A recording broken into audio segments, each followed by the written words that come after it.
नमस्कार मंडळी, स्वागत आहे तुमचं आमच्या चॅनलमध्ये। आवाज महामुंबईचा, शोध बातमीचा, कौल मनाचा। चला तर मग आमचे चॅनल लाईक करा, शेअर करा आणि सबस्क्राइब करा। धन्यवाद।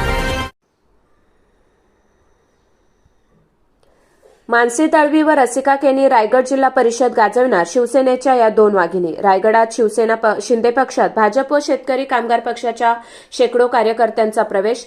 रायगड आंबेपूर कुर्डू जिल्हा परिषद गट क्रमांक 31 कार्यकर्ता संवाद मेळावा व आढावा बैठक। आमदार महेंद्र दळवी, जिल्हा प्रमुख राजाभाई केनी, माजी सभापती दिलीप भोईर, रसिका केनी यांची प्रमुख उपस्थिती। युवती व महिलांचा मेळाव्यात उत्स्फूर्त सहभाग। रायगड जिल्ह्यात शिंदे शिवसेनेने आगामी जिल्हा परिषद व पंचायत समिती निवडणुकीच्या पार्श्वभूमीवर जोरदार मोर्चेबांधणी सुरू केली आहे। रायगड जिल्हा परिषदेवर शिवसेनेचा भगवा फडकविण्याचा निर्धार नेतेगण व कार्यकर्त्यांनी केलाय। रायगड जिल्ह्यातील अलिबाग तालुक्यातील रायगड आंबेपूर कुर्डू जिल्हा परिषद गट क्रमांक 31 कार्यकर्ता संवाद मेळावा व आढावा बैठक भरगच्च उपस्थितीत आज पोयनाड येथे पार पडली। यावेळी कुर्डू जिल्हा परिषद निवडणूक उमेदवार सौ रसिका राजा केनी यांच्या नावाची घोषणा करून त्यांना प्रचंड मताधिक्याने निवडून आणण्याचे आवाहन आमदार महेंद्र दळवी यांनी कार्यकर्त्यांना केले। रायगड जिल्हा परिषदेत शिवसेनेच्या नेत्या मानसी दळवी व रसिका केनी या दोन रणरागिणी आपल्या कार्यकर्तृत्वाचा ठसा उमटवून दाखवतील असा विश्वास यावेळी त्यांनी व्यक्त केला। संवाद मेळाव्यात भाजप व शेतकरी कामगार पक्षाच्या असंख्य कार्यकर्त्यांनी शिंदे शिवसेना पक्षात जाहीर प्रवेश केला। आमदार महेंद्र दळवी, जिल्हा प्रमुख राजाभाई केनी, माजी सभापती दिलीप भोईर, रसिका केनी यांची प्रमुख उपस्थिती होती।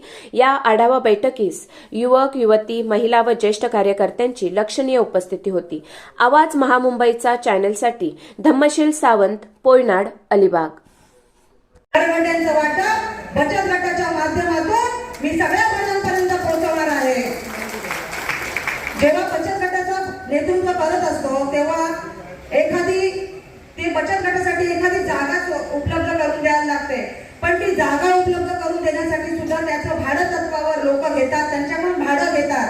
पण मी आज बचत गटाच्या माध्यमातून, ग्राम संघाच्या माध्यमातून सीएमटीसी केंद्र माझ्या कुसुंबे पंचायत मध्ये काजरी शाळेत उभारणार आहे आणि त्याचा फायदा सगळ्या महिलांना कसा होईल हे बघणार आहे आणि त्याचा सगळ्यात जास्त फायदा माझ्या महिलांनाच होईल हे मी नक्कीच सांगणार आहे। आता आपण, मला असं वाटते, कुसुंबे ग्रामपंचायतचं विजन बघितलं। ती कुसुंबे ग्रामपंचायतचं विजन बाकी सगळ्या 9 ग्रामपंचायत मध्ये करायचं आहे आणि ते करणार हा राजा केनींचा शब्द आहे आणि राजा केनींचा शब्द म्हणजे तो पूर्ण करणार म्हणजे करणारच। आणि ज्या प्रकारे आपण ही कामं करत असतो तेव्हा ज्या ताडवागळे सारख्या 40 वर्ष ताडवागळे सारख्या ग्रामीण भागात 40 वर्ष पाण्याची सुविधा नव्हती, तिथे आपण पाण्याची सुविधा दिली, प्लस आपण एमआयडीसीचं पाणी 40 वर्षानंतर ताडवागळे पंचायत मध्ये दिलेलं आहे। त्याच प्रकारे बाकीच्या सुद्धा सगळ्या ग्रामपंचायतीमध्ये एमआयडीसीचा पाण्याचा पुरवठा आपण ह्या माध्यमातून करणार आहोत। ती योजना सुरू झालेली आहे आणि ती आम्ही चालू ठेवणार आहोत।